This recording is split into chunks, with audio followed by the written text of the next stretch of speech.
तो दोस्तों last video में हमने देखा क्यों हमें ये वाला हॉस्टल चेंज करना पड़ा और कहाँ से हमने स्कूटी रेंट ली, स्कूटी के प्राइसेस क्या क्या थे, और उसके बाद बैंकॉक का सबसे ऊंचा टेंपल वाटर रोड, और उसके बाद हमने दिखाया कि कैसा है हमारा नया हॉस्टल। यहाँ पे हमने चेक इन कर लिया, थोड़ा सा नहा धो के रेस्ट करके फिर हम रेडी हैं अगली जगह जाने के लिए। वो भी बेसिकली एक मंदिर है। वैसे तो वहाँ पे मंदिरों में जाने के लिए लॉन्ग पैंट चाहिए होती है। देखते हैं एक बार वहाँ जाके। वैसे हमारा कुछ प्लान था नहीं वहाँ जाने का, लेकिन मैंने सुना है वो एक मैन मेड हिल पे है जो कि 80 मीटर की है, और यहाँ से है भी आई थिंक 1.2 किलोमीटर है। तो एक बार चलते हैं, हमारे पास स्कूटी है ये, एक बार देखते हैं वहाँ पे क्या है और कैसा दिखता है वो। ये राघव पूछने पूछने जा रहा है, कह रहा हेलमेट दूसरे के लिए ज़रूरी है या फिर सिंगल के लिए। कर दी पार्क हमने स्कूटी, चलते हैं टेंपल की तरफ। ये इस साइड है और सीढ़ियाँ तो जल्दी पहुंच गए। तो जहाँ तक इसके बारे में मैं पढ़ रहा था, तो ये ह्यूमन मेड माउंटेन पे बना है जो कि 80 मीटर हाइट पे है। तो ये रही कुछ इसकी सीढ़ियाँ, एक बार देखते हैं कैसा है इसका व्यू।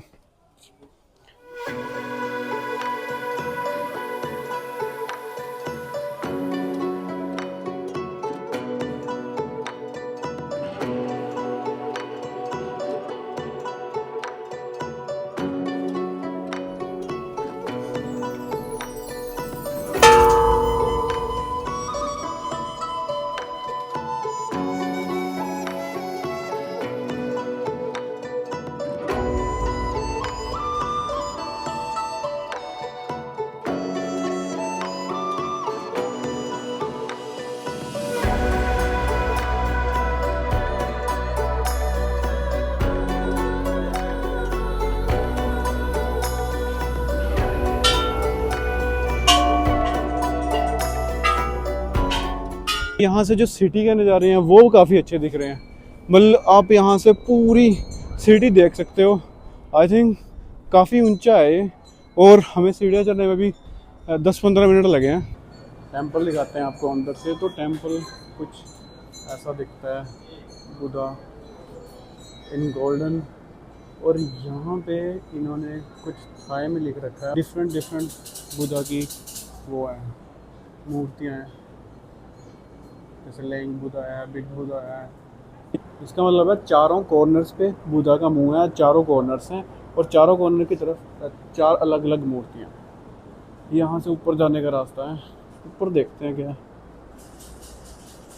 और इधर भी है, इधर फोटोशूट के लिए आई गेस।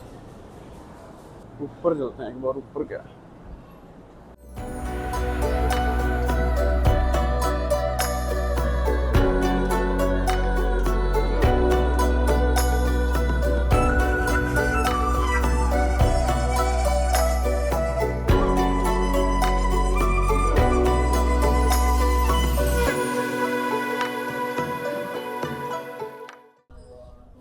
ये इस साइड, ये चारों कॉर्नर्स पे है। तो मैंने देखा है कि काफ़ी मंदिरों में ऐसे ही हैं। मतलब ये आई थिंक डिफरेंट है थोड़े।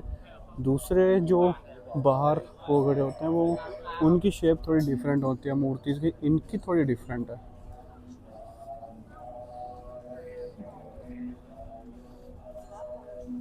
तो चलो भाई, ये जगह देख ली, ये जगह तो हो गई। तो नीचे चलते हैं एक बार, चलते हैं कुछ और। इसके बाद कहाँ जाना है एक बार देखते हैं। थोड़ा सा मैं सर्च करता हूँ कि और क्या क्या, कौन कौन सी जगह हैं जो घूम सकते हैं हम बैंकॉक में, कौन कौन सी जगह जा सकते हैं। मुझे लगता है टेंपल्स तो काफ़ी हो गए, बाकी मार्केट या फिर और चीज़ें घूमनी चाहिए। तो एक बार नीचे चलते हैं, देखते हैं। दोस्तों वैसे तो हम कल से टेंपल्स में ही घूम रहे हैं, लेकिन बैंकॉक में टेंपल्स काफ़ी हैं ड्यू टू, क्योंकि यहाँ पे जो बुद्धिज़्म है वो बहुत ज़्यादा है। लेकिन टेंपल्स भी इतने खूबसूरत हैं कि आपका मन नहीं करेगा कि कोई मिस कर दूँ।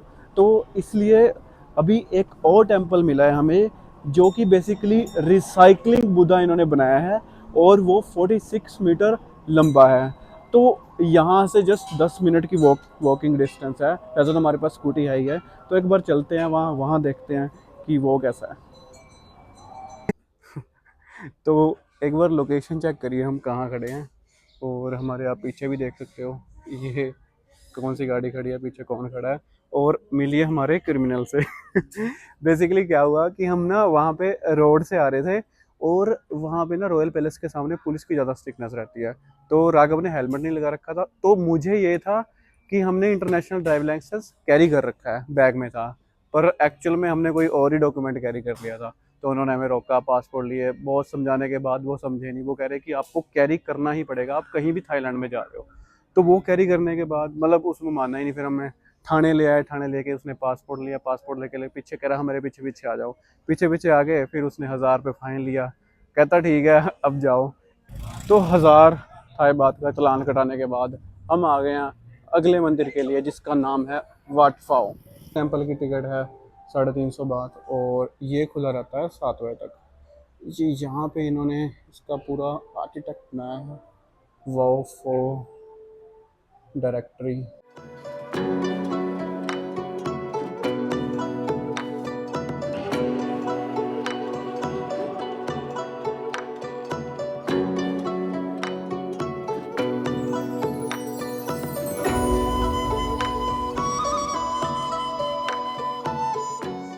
तो बेसिकली इसके अंदर क्या है, बुद्ध की प्रतिमा है लेटे हुए की। तो ये कुछ ऐसी दिखती है और काफ़ी बड़ी है। आई मीन वहाँ से स्टार्ट होकर ये यहाँ तक है, और यहाँ तक ये इनके फिट है। रात को तो ये मंदिर और भी खूबसूरत हो जाते हैं। अब ये देखिए,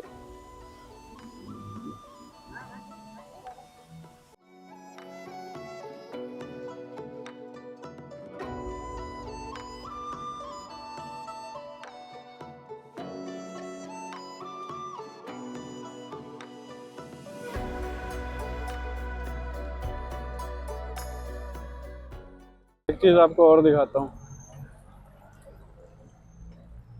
ये कितना प्यारा बना रखा है इन्होंने। अब ये देखिए,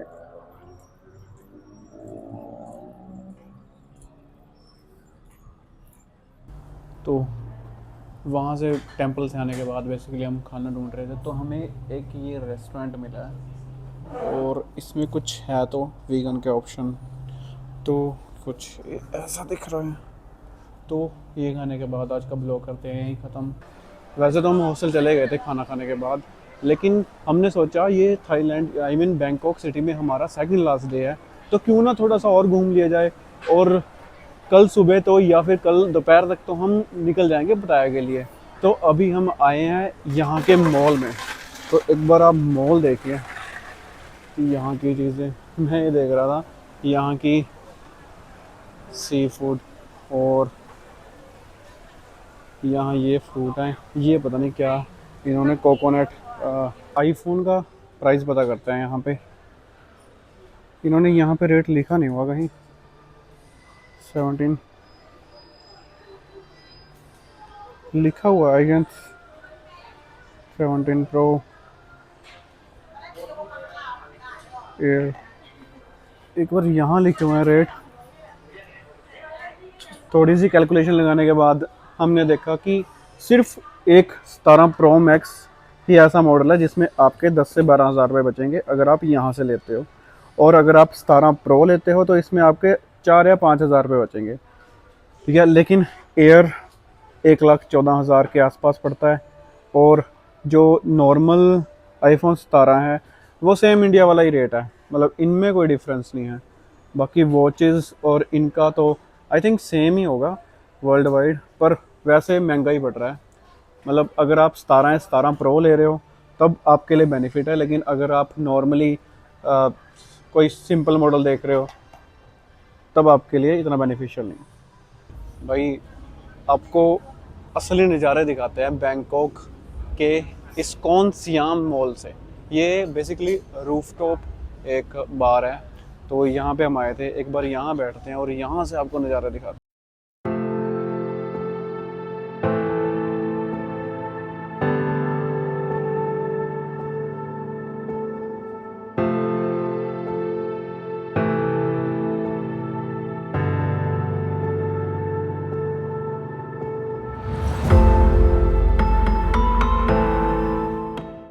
तो रूफटॉप के मज़े लेकर आ गए हम वापस लिफ्ट से। तो रूफटॉप का क्या ही मज़ा था। I mean everyone should come at least once in a life. बहुत ही अच्छा नज़ारा था। तो अभी चलते हैं हम वापस सोने, टाइम भी काफ़ी हो गया है। तो पहुंच गए हम हॉस्टल में। तो चलिए चलते हैं ऊपर। काफ़ी टाइम हो गया, 12 बजे के आसपास हो गया। यहाँ पे हमारे बैग वगैरह हैं। यहाँ पे इस लॉकर में मेरे हमारे बैग है और ये हमारा रूम है। चलिए करते हैं इस ब्लॉग को, इस आज वाले दिन को ख़त्म। मिलते हैं नेक्स्ट डे एक और इन्फॉर्मेशन के साथ, एक और जगह के साथ। Bye bye.